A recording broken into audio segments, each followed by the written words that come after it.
Hello, and welcome back to another 1001 Beers You Must Try Before You Die. I'm here with Quino. I think the last beer review we did was here a long time ago. Your beard has got longer and my hair has got greyer.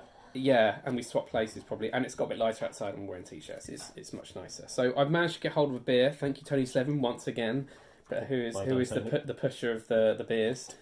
Yeah. But I might have a few more coming my way from someone else who's contacted me on Facebook, which is good. So we've got a beer from Romania this time. It's the only beer in the book from Romania, which is exciting. It's first brewed 1878. It's 6%, and it is Ursus Black, although apparently it's now called Ursus Black Grizzly, but it's the same beer. We'll come back to the bottle in a minute because it's quite amusing. Would you like? I'll tell you what. Would you like to pour the beers while I do the tasting notes? There we go. Because you're quite good at pouring beers, and I tend to get slated for having head everywhere. Right, pours Deathly Black. Yeah, thanks. I teed it up and you knocked it in. Pours Deathly Black, and you would swear there is a tinge of blood red in the brown head. Lots of coffee on the nose, and it delivers a sweet upfront and bitter finish. Refreshing. Now this is interesting. 6%. I don't know what quite to expect. It looks like a dark lager. It's fizzy enough for it. Now what it's going to taste like or smell like, I don't know. It says it's got a lot of description. It's brewed in Transylvania. Brewed in Transylvania? Yes. Hence the blood red thing. Yeah. So, it's Dracula's beer. The not stored in alcoholic. Yes, that's right. Yeah. No, that's the Count from Sesame Street. I'm glad you remembered it was the Count. Okay.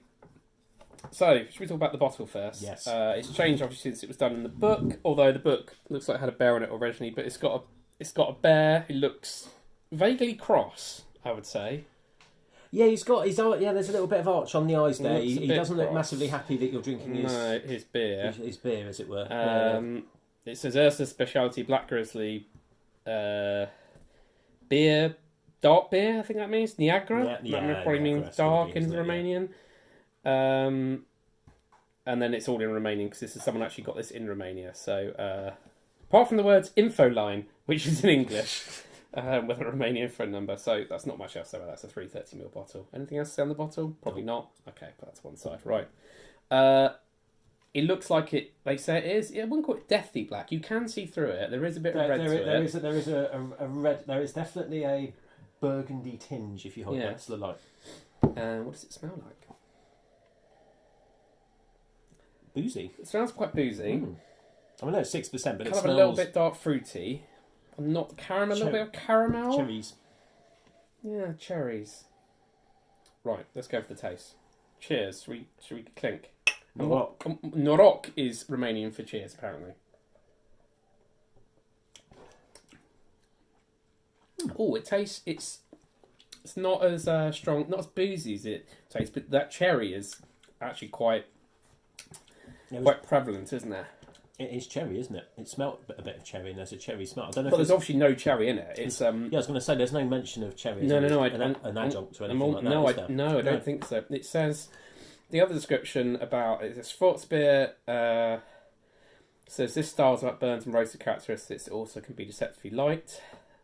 The brewery call it the king of beers, and once you've got your taste buds around it, you'll agree that it's something for foreign expression. It should be the king of bears at this. It should be.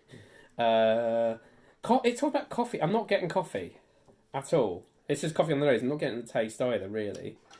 I'm getting... No. It does say about a rich molasses edge, which I can kind of get that. But there is a bit of molasses there. It's kind of more cherry-ish. Yeah. It's pleasant, though. It's pleasant. It's a nice beer. It's not too heavy. It's relatively light. Yeah. Doesn't taste like 6%.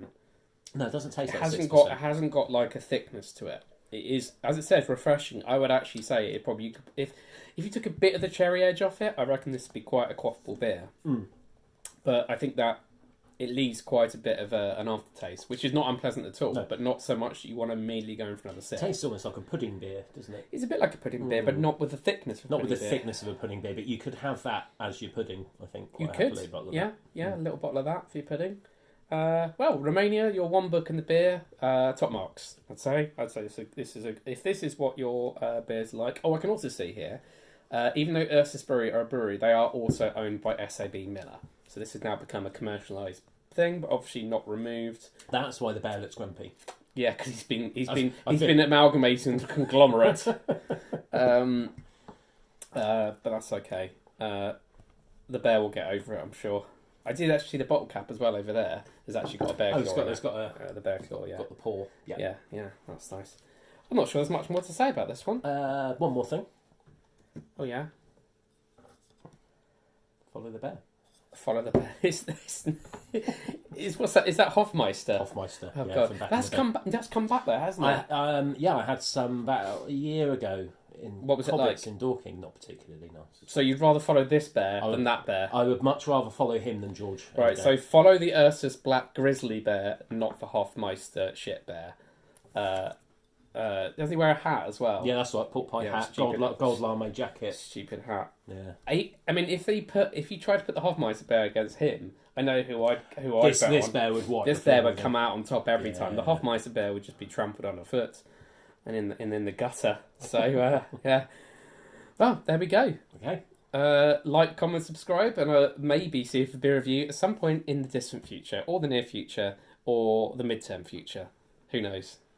Goodbye.